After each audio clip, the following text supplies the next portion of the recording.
আসসালামু আলাইকুম। পারুন বক্স থেকে সবাইকে সুস্বাগত।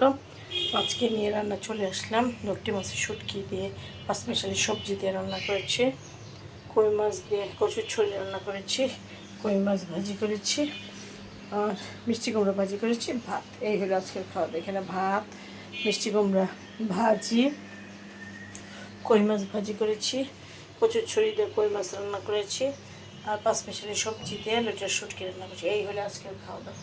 সবাই ভালো থাকুন, সুস্থ থাকুন, নিরাপদে থাকুন, প্রণব ব্লগসের পাশেই থাকুন। আমার জন্য দোয়া করবেন, আমি অসুস্থ, তোমার জন্য দোয়া করবেন আমি যেন আপনাদের পাশে থাকতে পারি আর ভিডিও দিতে পারি যা রান্না করি তাই। আমি প্রফেশনাল শেফটা, কিন্তু আমি যাই বাসায় রান্না করি খাই আপনাদের সাথে শেয়ার করি। এই যে আজকে মিষ্টি কুমড়া ভাজি রান্না করেছি, তারপরে কই মাছ ভাজি করেছি, কই মাছ দিয়ে কচুর ছড়ি রান্না করেছি আর হলো এই যে লোটে মাছ দিয়ে পাঁচমিশালি সবজি দিয়ে রান্না করেছি। এই হলো আজকের খাওয়া দাওয়া। সবাই ভালো থাকুন, সুস্থ থাকুন, নিরাপদে থাকুন, পারবেন বক্সের পাশেই থাকুন, আমার জন্য দোয়া করুন। আল্লাহ হাফেজ।